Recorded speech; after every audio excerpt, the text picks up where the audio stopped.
everyone, this is Priyanka and welcome to my channel. তো আজ Sunday আর আজ আমার দিদি মেয়ের অন্নপ্রাশন, তো তার জন্য আমি এখন রেডি হব আর যাব ওখানে। আজকে বাইরে ভীষণই গরম, তো খুবই মিনিমাল একটা লুকে আমি যাব। ভেবেছিলাম শাড়ি পরবো, কিন্তু এত গরমে পসিবল নয় আমার পক্ষে শাড়ি পরা। সো আমি এই কুর্তিটা পরেছি, যেটা আমার মনে হচ্ছে ঠিকঠাকই লাগছে। আমি শাড়ি বেরও করেছি।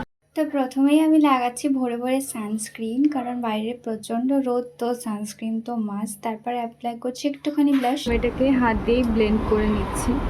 অ্যাকচুয়ালি কোনো মেকআপ নেই যেহেতু, তো সেই জন্য কিছু ট্রান্সফার হওয়ারও প্রবলেম নেই।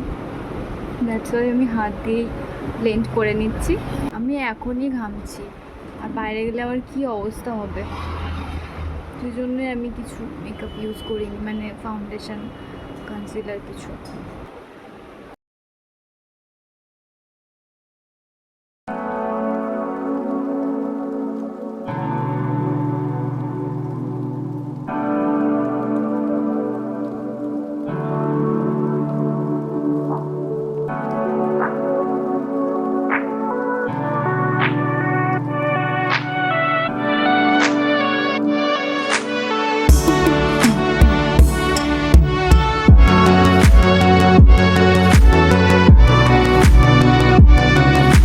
এখানে রেডি হয়ে বেরিয়ে গেছি। আমাদের বাড়ি থেকে দিদির বাড়ি যেতে ওই 10-15 মিনিট মতো লাগে, যেহেতু আমি আর ভাই গাড়িতে গেছিলাম, তো আরও একটু আগেই পৌঁছে গেছিলাম।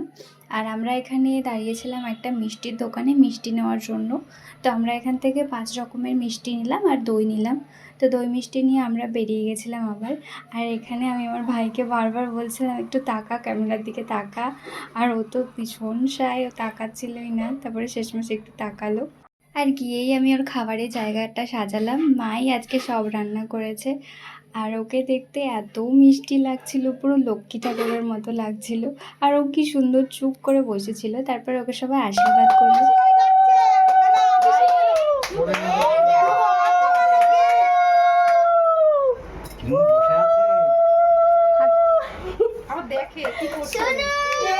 আর আমার তো ভীষণ ভালো লাগছিল, কারণ ও এবার থেকে খেতে পারবে সব কিছু। এতদিন মা শুধু বলতো এটা দিস না ওটা দিস না, কিছু দিতে নেই ওর মুখে। আর তারপরে আমি ওকে নিয়ে একটু ঘুরতে বেরিয়েছিলাম। ঘুরতে বলতে ওই বাড়ির সামনেই। ভীষণ গরম ছিল, তো ওর বেশ মজা লাগছিল, ওর মুখ দেখেই বোঝা যাচ্ছিল। তারপরে বাড়ি চলে এলাম। আর ওদের বাড়ির গোপালকে দেখো, এত মিষ্টি লাগে দেখতে, আমার তো চোখই সরাতে ইচ্ছা হয় না। তো আমার ভিডিওটা ভালো লাগলে প্লিজ লাইক করো আর আমার চ্যানেলটা সাবস্ক্রাইব করো। বাই।